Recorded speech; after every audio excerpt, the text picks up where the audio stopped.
ऐसा कांग्रेस के रंग में रंगे कि भ्रष्टाचार के नाना प्रकार के विविधतापूर्ण आरोप, मतलब जितने कांग्रेस के ऊपर लगे थे उससे कम नहीं है, नाना प्रकार के आरोप। अब सरकार चलाने के स्टाइल में भी वही आरोप। और आप एक और बात देखिए, आम आदमी पार्टी का एक संविधान था जिसमें था कोई एक बार से ज्यादा अध्यक्ष नहीं रहेगा जी।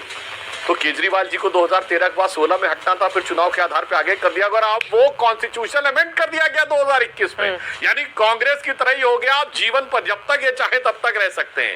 इसे कहते हैं खरबूजे को देख के खरबूजा रंग बदलता है या जी। लेकिन बीजेपी के लिए ये दर्द वाली बात तो है ना कि सीएम का कोई चेहरा नहीं है जिसको लेकर बार बार वो आपको घेरते हैं। मलविंदर सिंह कांग जी भी आम आदमी पार्टी के सांसद हमारे साथ जुड़ चुके हैं, उनके पास मैं जाऊंगी। लेकिन एक और सवाल जिसका जवाब मैं आपसे जानना चाहूंगी, अरविंद केजरीवाल ने कहा है प्रधानमंत्री के पास और भारत सरकार के पास अथाह पैसा है, एलजी पुलिस और 7 एमपी आपके हैं, आपने दिल्ली में काम किया होता तो फिर इस तरह के आरोप लगाने के लिए आपको सामने नहीं आना पड़ता। ये भी कहते हुए उनकी ओर से वार किया गया है आपके ऊपर।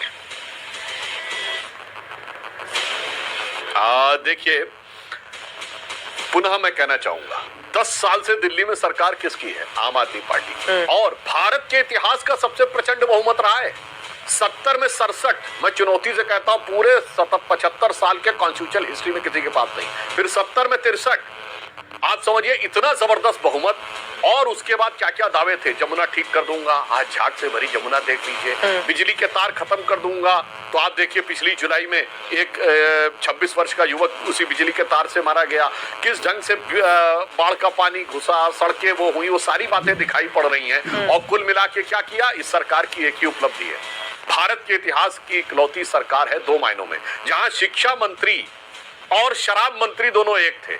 शिक्षा मंत्री ने ये योजना निकाली थी बतौर आबकारी मंत्री कि एक पौवे के बदले दूसरा पौवा फ्री मिलेगा। ऐसा अद्भुत आपने उदाहरण भारत के इतिहास में नहीं देखा होगा। और दूसरा उदाहरण जो इन्होंने प्रस्तुत किया कि अनेक मुख्यमंत्री रहते हुए जेल गए। लालू प्रसाद यादव जी ने भी 1997 में जेल गए, तब हमारी सरकार नहीं थी और मोदी जी और अमित शाह जी का कहीं उस समय सत्ता की राजनीति में नाम भी नहीं था।